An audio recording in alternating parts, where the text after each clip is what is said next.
Hello and welcome to another episode of SCP Cafe. This is 2019, week 14. Can you believe it? We are flying through the weeks. I'm your host, Blue Soul, SCP Wiki moderator, chat operator. You know the rest. We're going to get through this one pretty quickly. I have a bit of a time crunch to deal with this week, but I still want to go through these 5 skips that I have chosen this week out of the 17 in scope and give them the time they deserve. So I am axing most of my usual spiel, and we are going to jump right in with SCP-4970, titled Universal Tech Support, written by Leveritas.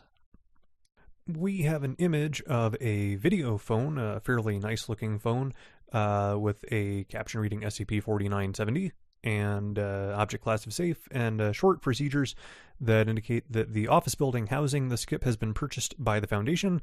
All non-Foundation employees have been dismissed under the guise of bankruptcy, and employees that were involved with the skip have been amnestized and released. The skip is described as a video phone used for home offices and small biz, situated in the former Black Box Electronics office. The skip is functionally identical to its non-anomalous counterparts, apart from the display, which seems defective when used for video call. A single phone number is stored in its memory, which has more digits than can be displayed on the skip screen, and attempting to call -1, this phone number, on any other device results in failure, but selecting it instantaneously connects the caller to an automated phone tree which speaks to the user in 17 different languages before English is offered. In a separate test, we discovered over 4,093 different dialects before the test terminated 13 hours later. Most of these languages have no resemblance to anything used in history, and some of the vocalizations were unable to be reproduced by human vocal cords or are outside of the audible spectrum. After English is chosen, the user is connected to a representative of -A, which is described as an anomalous help desk named Universal Information Technology. And from this point, the caller can inquire about topics such as the laws of physics, philosophy, and metaphysical concepts. And we have a little bit here saying it's unknown who registered the number in the skip's memory. -A was seemingly used to provide Black Box Electronics with information that could be used to improve electronic devices rapidly, giving the company an edge over their competitors. So we have, that's the entirety of it, minus some addendums that make up, 90% of the work. We have our first contact with a Dr. Collins, speaking with a representative from Universal Information Technology. The support agent is described as -2, but refers to themselves as an unintelligible name that our Dr. Collins described as a noise that a human shouldn't be able to make. And the interview then transpires between Dr. Collins and this -2. So Dr. Collins is trying to feel out what we are dealing with in this Universal Information Technology. They are altogether polite and asking the usual sorts of things. I've been on more than my fair share, honestly, of IT help desk calls on both sides, and this is really well written, which I would expect no less from this author. We're given a case code from Universal Information Technology, and they're not really sure what we're asking when we, are trying to figure out how we can communicate with them. We're getting answers like, well, through the phone, and there's this goes back and forth for a while, and -2 reveals that they know a bit of everything, not specialized laws of physics and basic stuff like quantum mechanics, and we ask them to hold so we can confer with one of our colleagues and decide to pose the question, when and how did the universe start? -2 responds that depends on your definition of universe and start, and asks, what level of theory is your civilization currently operating? And Colin says, what level? And -2 says, well, surely you've written that down somewhere, sir. No, I don't know if I have. And they go, the original owner must have. That's not practical on account of them being unavailable. So I'll put you through to Universal Registry. One moment, please. And we have half a second of poorly recorded music playing before another instance pick up, and they have sort of a flat, disinterested tone, and immediately ask for the case number, and basically says that we are going to have a lot of trouble figuring out the universal code if you don't have anything to give the universal registry the right place to look. And Collins asks, how am I supposed to know how you categorize our universe? And this -3 says, well, surely you had some form of documentation when you first got it. We have a lot of them. We've been doing this for 7 unintelligible. And we go, documentation from whom? -3 says, well, wherever you first got it. How long have you had the universe? Collins says, 13.7 billion years. -3 says, you lost it already? You know that voids your warranty, right? Warranty for what? Well, technical errors, obviously. Fabrication mishaps. Unless you damage the universe yourself, that's user damage. And we go, well, what about damage outside my control? You'd have to call your universal insurance. Do you have that number? Well, where'd you sign up? What company? I don't know. Sir, I don't know that either. Have you written that down at least? I'd have to check. Sorry, this is all very new to me. -3 says, it's okay, sir. Do you have maybe somebody around that knows more about this than you do? No, we don't. All right. Well, sorry for wasting your time. We'll get back with you. And that's where we end this addendum. I'm glossing over a lot of this. It does a good job of building that we are totally out of our depth getting a hold of these guys, but they seem to be operating on kind of a whole different plane. And we go from there into another addendum where we decide to ask about the concept of love. And we call back and get the same -2 that we had in the first message. And he says, we let him know we didn't have the info on our universe, so we couldn't really figure out the answers we needed. -2 says, was he annoyed? Sounded bored? Yeah. Yeah, I know him. Don't worry about it. He's always like that. He's just a stick in the mud. We call him a Smiley, and he doesn't like that, so it makes it even better. So we ask, so you can't help us find the serial to the universe either, can you? And -2 says, nah, I wouldn't know where to start. I don't have the details, but the lifespan of the universe you're in versus the lifespan of the being in it, well, they're not even close. No wonder you lost the serial and the warranty information. Being straight here, questions about manufacturing process and dates aren't going to be easy, might not even be possible. Best case scenario, you figure out the exact time of creation on your own, and we trace it back until we find yours. And so that's going off the deep end a bit, and we go, well, -2 says, do you have any specific questions for me? You go, oh yeah, I almost forgot. They told me to ask what love is. -2 says, okay, so for that, I can put you through to chemistry, biology, or philosophy. I personally recommend chemistry or biology if you don't want to stay on a call for 2 hours. And then we have that the further data has been redacted, and access to this information is restricted to clearance level 5, which is a nice way to dodge the issue. So we have an unauthorized conversation, apparently, that indicates that level 3 is required. And this is more of a venting session on behalf of the same -2 that is just, again, reinforcing how out there this place is. That -2 says is venting that the client called me because she didn't know any universal repairman today because her universe broke or something. So I called the guy and he says, I sent her 4 reminders to agree to the repair fee and she didn't respond. And it's one of these IT guys, help desk guys get beat up on a lot, and it's usually not their fault. So this lets that shine, quite through. So we decide to ask this Dr. Collins, who's, been working with this -2, several times now. We ask, is what I'm doing actually helping? -2 says, that's not really a technical question, I think. And Collins says, I know, it's just, -2 says, curiosity? And we go, sure, let's call it that. Well, that's all right, we'll improvise. So you in particular, since your organization contains things that aren't supposed to be that way, it's helpful in protecting your people from it. I mean, you can argue that what your kind views as anomalous technically isn't, since it wouldn't exist in your universe if it was. And Collins says, we have some anomalies that can be considered extra-dimensional. -2 says, very true. Collins says, what about me personally? -2 says, it wasn't your fault, if that's what you mean. Not if you ask me, anyway. And Collins says, my colleague was killed, Tom. -2 says, not by you. Collins says, I could have saved her if I would have been more careful. And -2 says, well, yeah, that's easy to say in retrospect, but the life form she was killed by was unpredictable. Collins asks, is the future set in stone? Dashu says, in your universe? Technically, you can predict a lot on the quantum level, but not in any way your species would be able to read properly. No offense, of course. I'm sorry for your loss, but I'm just technical support. I can't bring her back, and by the time we'd be able to complete a model for your universe on the quantum level, it would have already experienced heat death. And so Colin says, I see. Well, thank you anyway, Tom. Can I do something to show that I'm happy with your service? Dashu says, you do that? And Colin says, sure, you deserve it. And Dashu says, I'm happy about that. Thank you. And we leave it there, and finally we have an addendum.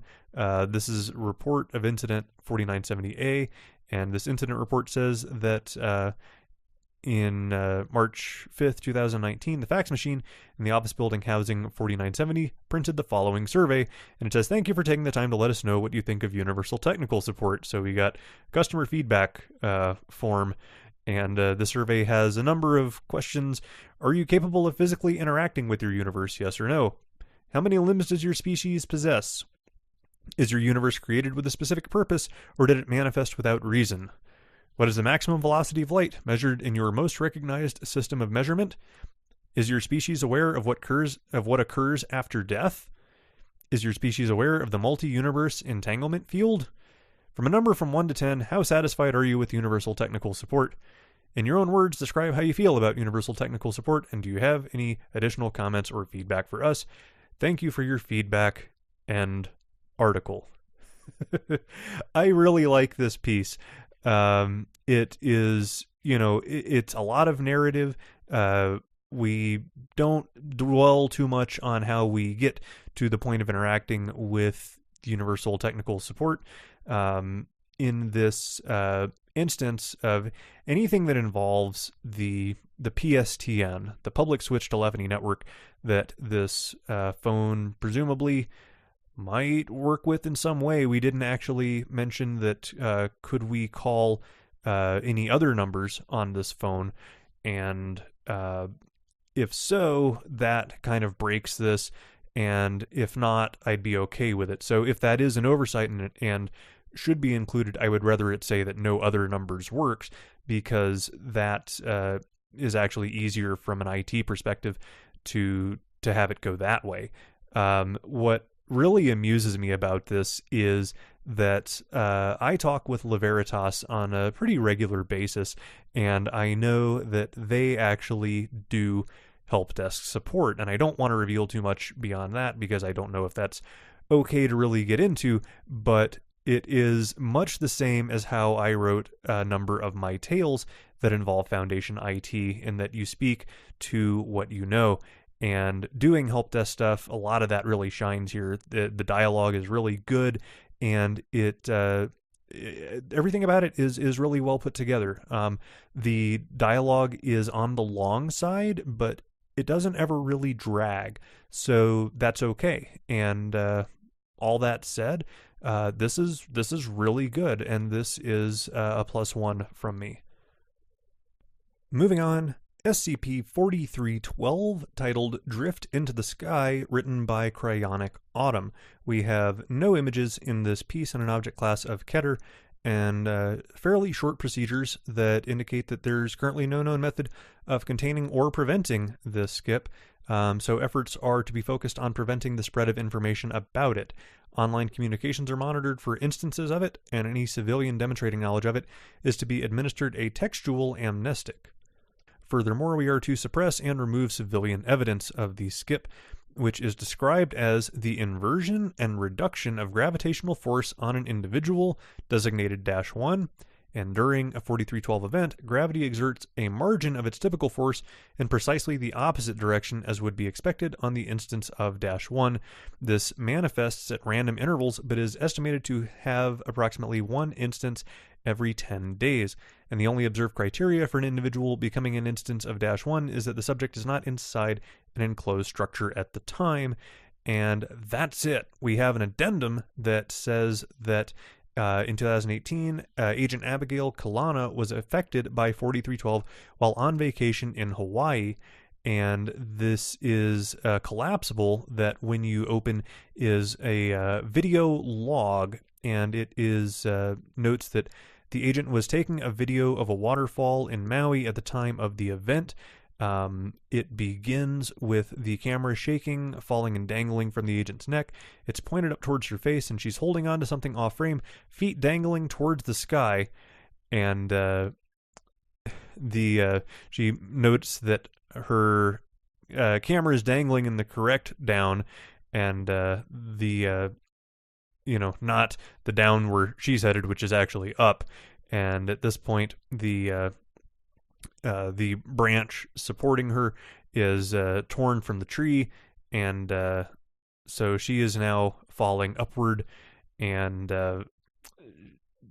has to, she's taking inventory. She has her hiking stuff, a decent-sized leaf, and a camera, and she attempts to call for evac using a distress beacon, and notes that she's not going fast, so she's got time, but notes that a sleeping bag won't help if she goes too high. It's like really shitty flying, and wonders if this is a skip, and is it happening to everybody. And she set her tablet down to film, and this could be a whatever K, and she doesn't get to know. And by this point, the palm tree that she previously clung to is indistinguishable by the camera's current settings, to which she utters my favorite line in the entirety of week 14. How is filming a waterfall at night more dangerous than staffing a fucking jail for monsters?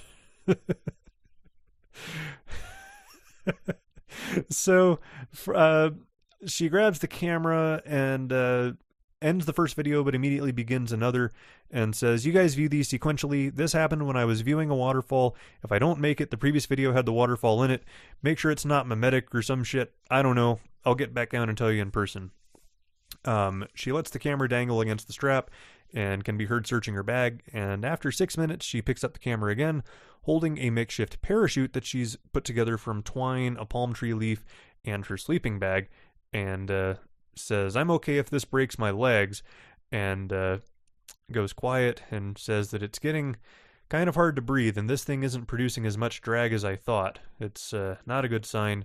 She stops talking and hyperventilates for about 10 seconds and says it's kind of cold and can't feel her hands. I'm dying, aren't I? She attaches the camera and distress beacon to the parachute, says, I always thought it'd be more violent. Huh. I'm going to watch the stars. And she throws her parachute towards the earth. The camera descends, facing upwards, until the parachute deploys. After approximately 10 seconds of free fall, we have an image of stars that have been blurred slightly against a night sky, and it reads, the final frame of video before parachute deployment. End article. So this is a quick piece, and I think it's really beautiful. The author indicated that this is written as sort of a response to a fear they had growing up, that gravity might spontaneously reverse for them, and they would, fly into the sky and never be seen again. I've never really had that as a fear, but I think it's pretty cool the way that they have made that work in this piece, because I think they really have made it work.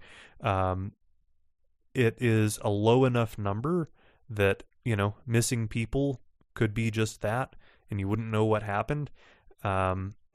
We don't explain anything about it, and that's probably okay, honestly. But the dialogue is the piece almost entirely, and it's all one person.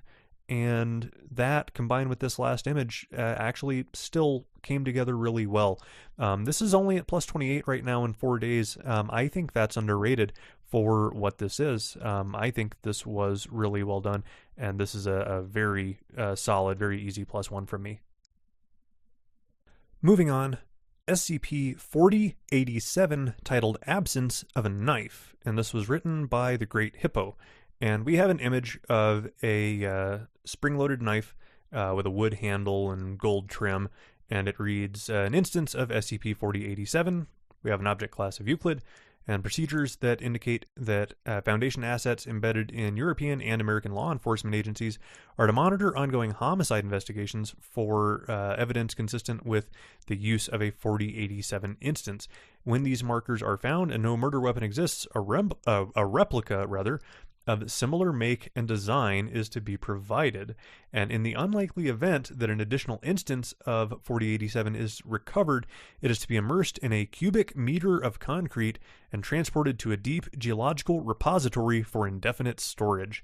We describe the skip as a set of antique spring-driven push-button knives. Each blade is 9.2 centimeters in length, composed of stainless steel. They were produced by Gavrilo Maniago, an Italian knife maker, as part of a private commission. He only completed 6 prior to his murder in 1914. The skip was first identified in 1973 after a mathematical model created by the Foundation's Department of Analytics linked them to over 100 homicides across the last 50 years. And in each case, law enforcement identified one of the 6 knives as the murder weapon, and each knife was repeatedly lost, returned, or auctioned off. And as of 1975, 2 years later, all 6 knives had been recovered and accounted for, but since then, over 200 additional homicides have identified an identical knife as the murder weapon. An investigation into these homicides has determined that, despite all evidence to the contrary, no actual murder weapon exists, and after thorough forensic examination of all 6 knives, we've made the following observations.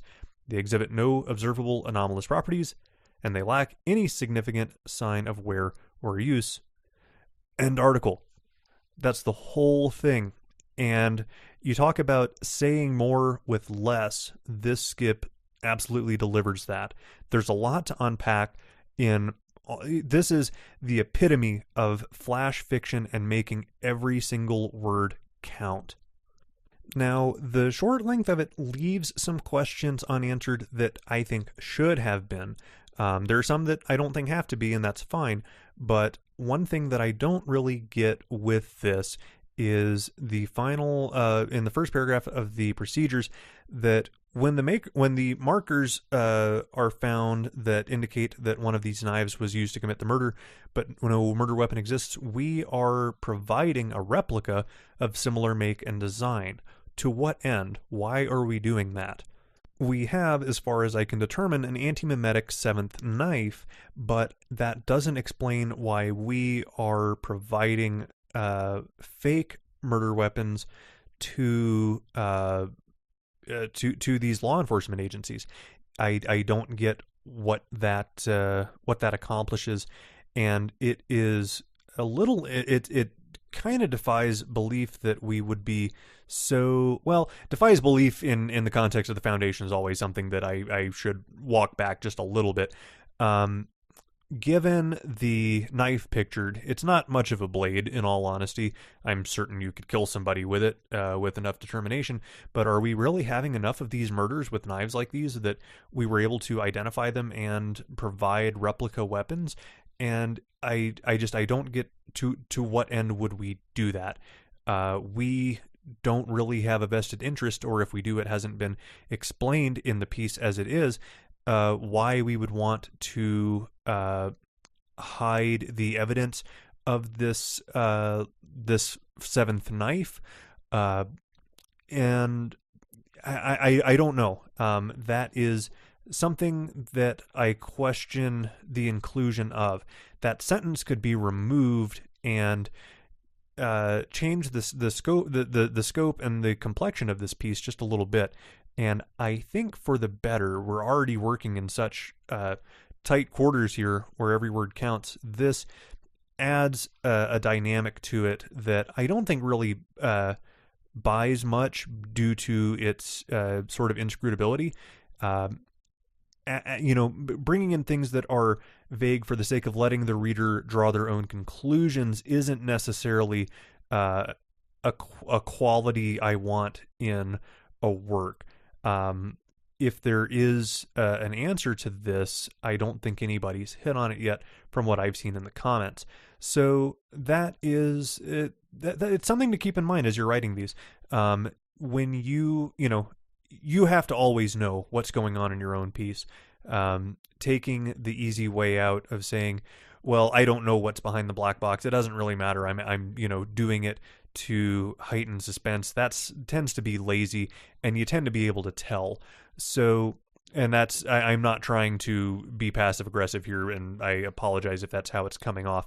It's taking me down that road. For all of the questions it leaves unanswered, quite intentionally, this one is something that needs to be addressed. Even, another sentence, another couple of words here or there to drive that home. Now, the fact that we've caught 6 of these knives in our custody, and we've noted that none of them have any anomalous properties and lack any significant wear or use, and that we are providing replicas of similar makes and design to other people, indicate that something may be going on that I can't really piece together. I'm not that smart. I've made no I've made no bones about that point. You should find a better host for this show than me, but you're stuck with me for now anyway, unless somebody throws a whole bunch of money at me to buy the pod. So I am hoping that Hippo is around and will maybe explain to me what I'm missing on this one, or that the comments or the folks in the SCP Cafe chat will chime in and help me deconstruct this one, because it's intriguing, and it's all the more intriguing due to the short length of it. But I have some major hangups on this as it's written, and that may just be due to my own general not getting it. Despite that, this is solid enough to +1 this without hesitation or reservation, and I just want those answers out of my own sense of greed and wanting closure to the work. So well done, Hippo. Now, moving on, SCP-4089, titled Untoothing, and it was also written by the Great Hippo, and it actually has the exact same rating as 4087, so that's pretty wild. We have an image of what looks to be a clip from a YouTube video, and you can just sort of tell there's a pile of teeth, which is kind of gross because they're still like red and bloody at the roots. The caption reads, "Video stream uploaded by practitioner of SCP-4089," and you can just make out in the upper left where the video title would be, it says Untoothing Video, and in parentheses it says new record, 13 teeth with 3 exclamation points at the end of it. We have found that there's a lot of horror to be harvested in teeth. Cactus, I think, worked that better than anybody. He had access to good props. These are pretty good props too. So we have an object class of Keter and procedures that made me laugh. Just this first sentence of the procedures. Foundation operatives active in both paradentistry and anomalous multi-level marketing communities are to suppress knowledge of SCP-4089. So I don't know what paradentistry is. I don't know what anomalous MLM looks like. You take them together, and it is very Foundation that we would have operatives that are not just familiar with both of these concepts, but are actually involved in both communities. So we have the rest of the procedures indicate that a Foundation-operated bot monitors internet traffic for markers associated with the skip, and MTF Mu4 debuggers is expunging all digital media that references its existence. So 4089 is described as an investment strategy in which the extraction and consumption of teeth produces increased returns on certain stock portfolios. And although the precise mechanism by which investments profit from this appears coincidental, analysis correlates each tooth consumed with an approximate value of $250 and 350 in the case of deciduous teeth, your baby teeth. So 4089 has several secondary effects, the most prominent of which is the rapid emergence of secondary and tertiary teeth, and new teeth may vary from their predecessors in position, shape, or number. And the first addendum is a podcast. Oh, you think you're slick, huh? You're doing an anomalous podcast now. Well, fuck you. You don't know me. We have an audio log that is apparently an excerpt from a podcast, Kai Sanchez, Positively Rich, and the host is a leading figure within anomalous MLM and investment communities, and he is currently under Foundation surveillance. His guest is Lucien Marchand, an investment broker from Philadelphia. And this is, okay, it's good dialogue. It's terrible podcast dialogue. These guys have no discipline whatsoever. They're jumping all over each other. And I've seen, some poorly put together group podcasts. When you've got two people, you shouldn't have people interrupting each other quite to this level.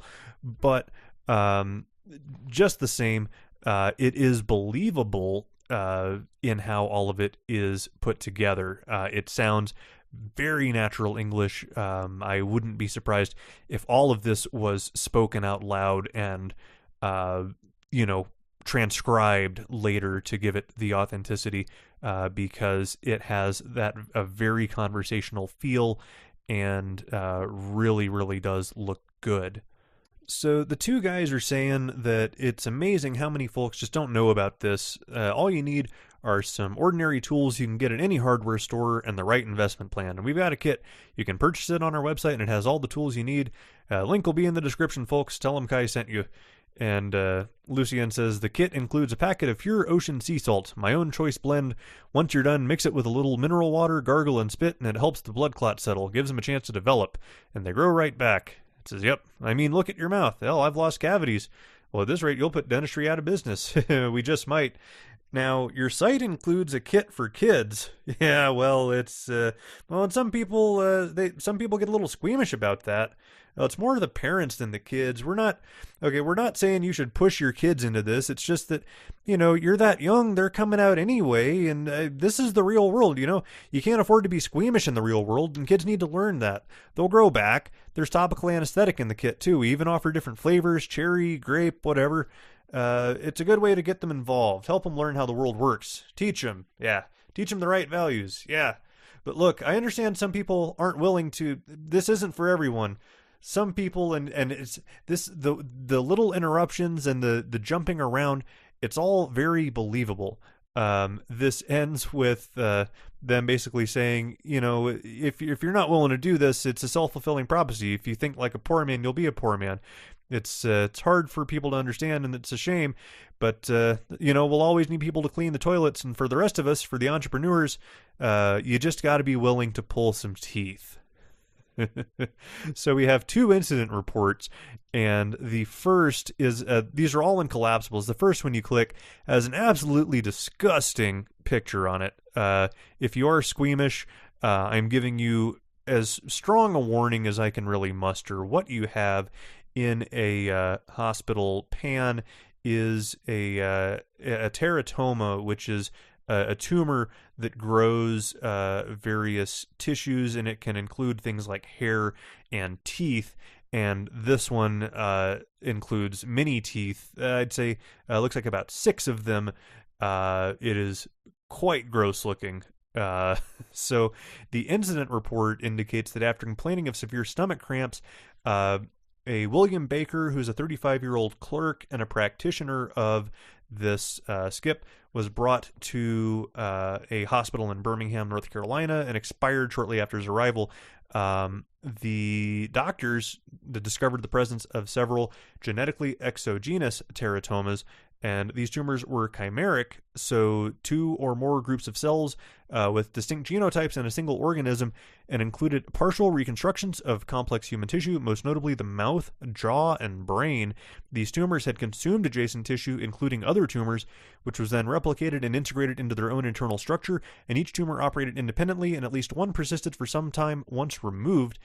In the ensuing investigation, the man's 7-year-old son and his wife were found to have similar but less developed tumors.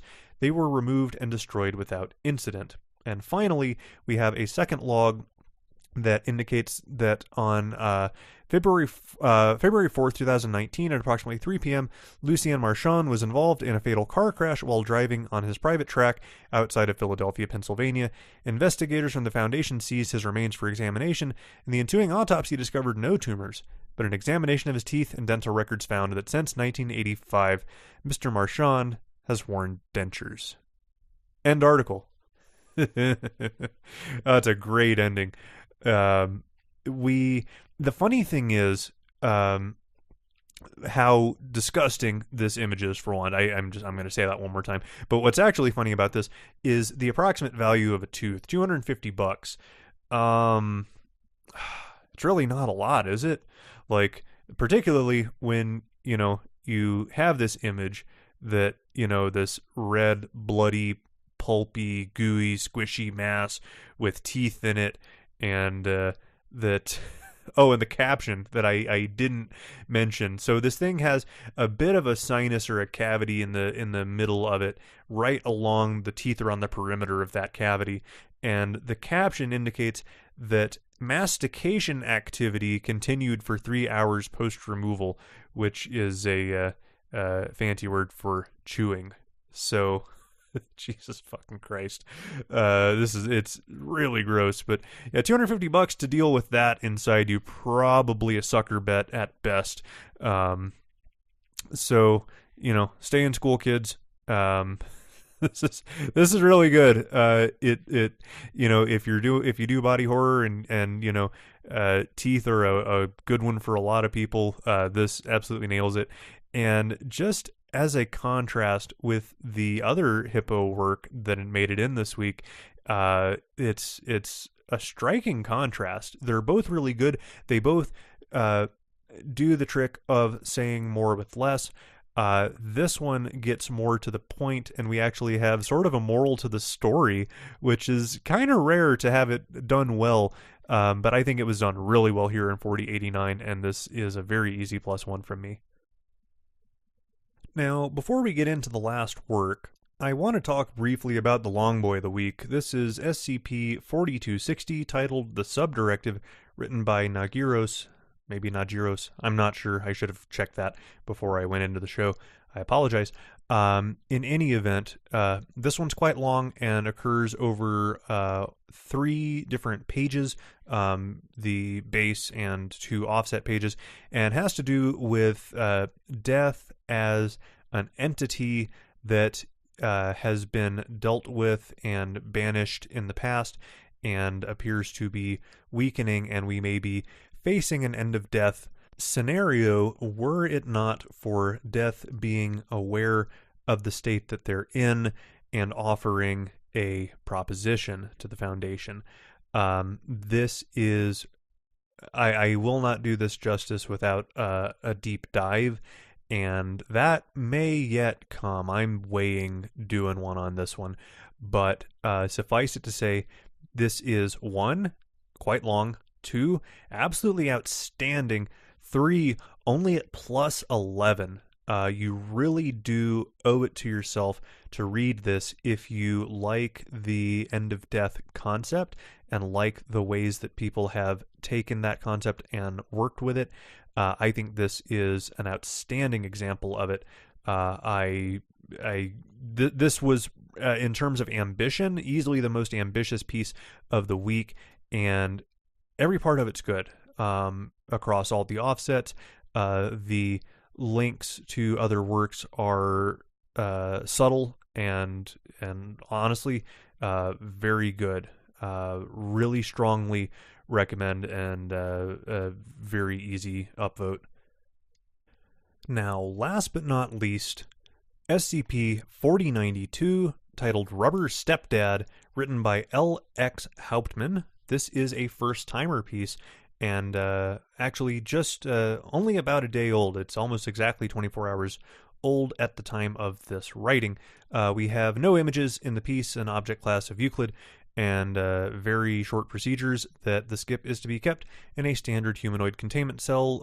Due to the events of Incident -1, the skip is to be kept under 24-hour active surveillance, and the skip is described as a humanoid entity approximately 1.8 meters tall, resembling a middle-aged Caucasian male, with the exception of a complete lack of any hair or genitalia, and the skip is composed entirely of a substance with properties similar to rubber, and internal scans and attempts at physical dissection have indicated that the body of the skip is a singular solid piece of this material, lacking internal organs entirely.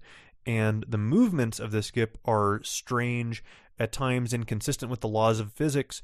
It has been found on multiple occasions to be partially embedded within solid objects, unable to be removed via conventional means, but it appears to be able to remove itself from this state without causing any perceivable damage to the object.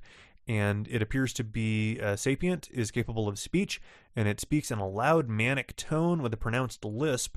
The skip has never identified itself by name, rather insisting that it is the new stepdad, quotes, of whatever subject it is speaking to. And we have a strike through here. The strike through says that SCP-4092 appears to target young children, and then it reads, SCP-4092 has shown no perceivable discrimination at all regarding who it engages with, and in fact appears to be unable to distinguish between children and adults entirely. So this skip was discovered by state police when a woman called 911 to report the disappearance of her son. She stated that she just arrived home when she overheard her son's preschool teacher telling another student his stepdad would let him drive today. And this woman had never been divorced or widowed, so immediately became suspicious, assumed that the boy had been kidnapped when not finding him at home. So she had not seen the alleged stepdad, so was unable to give details to the police. But minutes later, a state trooper noticed a bald man on a toy tricycle going over 150 kilometers an hour. That's a little over 90 miles an hour on a tricycle. And just the mental picture is fantastic. This toy tricycle with the guy swerving frantically on the interstate, and the vehicle was pulled over, and the missing boy was sitting in this man's lap, holding the tricycle's handlebars and crying that he wanted to go home. The skip appeared agitated, making frantic, flailing arm motions, and demanding to know whether it had been detained. The answer is yes, as a matter of fact, you have been detained, motherfucker. The skip was driven back to the police station. Foundation operatives made arrangements to take the skip into custody. We amnestized all involved parties and witnesses. So we go to an interview log, and both the Foundation agent and an Ohio State trooper are involved in this interview, and this was done to confirm and determine the extent of the skip's anomalous properties and determine any possible connection to any GOIs. So the officer has no luck really talking to the skip. The skip tells the officer in response to, "Who are you?" "I'm your new stepdad." And the officer says, "Yeah, you got a name?" And the skip remains silent and then rapidly slams its face into the tabletop 14 times, appearing to be uninjured. And officer tries to get a word in, and it slams its face into the tabletop one more time. So the officer says, "So, according to this report, you were brought in because you were doing 90 on the interstate on a toy tricycle while you were in possession of a missing child." And the skip says, "Officer, I resemble the implication. Little Timmy Jim Jims wanted to operate a motor vehicle, and if you check the lab results, you'll find there's absolutely no antifreeze in his system." So our agent and the officer take a little time out to try and figure out what the fuck's going on. The officer thinks he's tweaking, and the agent suggests that he ask questions for a little bit, and tries to sort of work in any references to GOIs. So, we just need to ask you a few questions, all right? All right? Are we cool yet? Right. So your name is Mr. And, trying to get anything. Wondertainment, are we cool yet? Any connections? He says, "I'm your new stepdad." Jameson says, "Mr. Stepdad? Have you ever wondered what it's like to be a bus?" And our agent goes, "What?" So there's silence, and then the skip resumes bashing its face into the table. The police officer storms over the table, grabs the skip by the collar, and slaps it across the face. This causes the skip's head to rapidly jitter, and we at that point decide to call it a day and take the skip into containment. So we have an incident after this that security footage of the skip's containment cell documented a previously undiscovered anomalous capability. So at about 3:22 a.m., while engaging in its usual behavior of manically stumbling around the cell and slamming into walls, it phased through one of the cell's walls completely, disappearing from the room, and we didn't notice for 48 minutes when a janitor discovered the skip missing and alerted site administration, sending it into lockdown. The skip was discovered 3 hours and 90 minutes later in the bedroom closet of the personal quarters of a Foundation researcher in a 2-digit black box miles away. We have no idea how the fuck it got there, and it wasn't seen on any security footage until its rediscovery. So we have a video log of the researcher's bedroom, and I'm gonna go ahead and say I don't know. We don't actually say that this is in a Foundation site, and I don't think it is, so I don't know where the video log was. I don't know why they were filming in the bedroom. We'll leave it there. So at 6:30, the bedroom appears to be empty. A faint hiss is heard in the background. At 6:31, the hiss stops, and several seconds later, the researcher enters his bedroom with a towel wrapped around his waist. He opens the closet door, revealing 4092 standing inside, grinning maniacally, to which researcher Artner responds, as you might expect, "Jesus fuck," in all caps. An exclamation point on the end. And the skip says, "Some people say I'm a danger to myself and others. I say I'm a funger to myself and others. Hi, I'm your new stepdad." And the skip shoves his right arm out at the researcher, who proceeds to scramble backwards onto his bed, removing a pistol from the nightstand drawer and firing 3 rounds at the skip. After 3 seconds, the skip slams face first onto the floor. The researcher returns the pistol to the drawer and reaches to grab the cell phone on top of his nightstand, but fumbles it as the skip snaps back to a standing position. And the skip says, "I bet your flesh dad never lets you have pizza for breakfast." His arm stretches to approximately 4.5 meters long, reaching out the bedroom window to grab a full pizza of unknown origin, 40 centimeters in diameter, topped with live birds and small metallic objects. I'm just going to say it there. There's a couple sentences, but that's the end of the article. That's really where it should have ended, right then and there. This is... Okay, so what we've got is an inexplicable thing. And while we have a lot of inexplicable things, this is inexplicable in a way that is deeply creepy. And this is, for a first-time piece, this is absolutely phenomenal. I'm really excited about this writer. Every part of the tone is pretty close to perfect. If I'm going to give some constructive crit here, the dialogue between the agent and the officer it's not as good as the rest of this.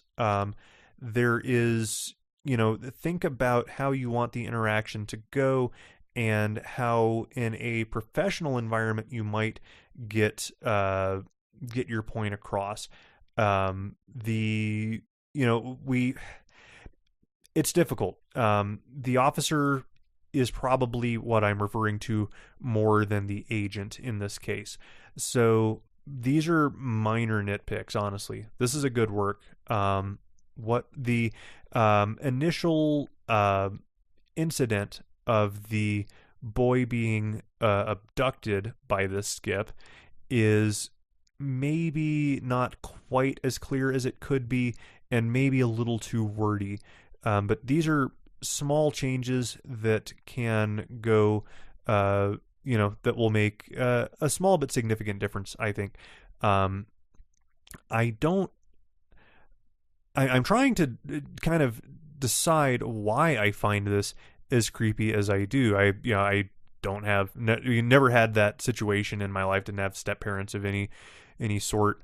But it's all the little things, like he's acknowledging that he is something other than flesh, saying, "I bet your flesh dad never lets you have pizza for breakfast," and perhaps part that it gives no, it can't determine the difference between an adult and a child, and we have no idea where the fuck this thing came from, what it what it wants, what it would do if it were left alone. All of these things are quite powerful, and I'm going to tell you, this thing is only at plus 10 at the moment.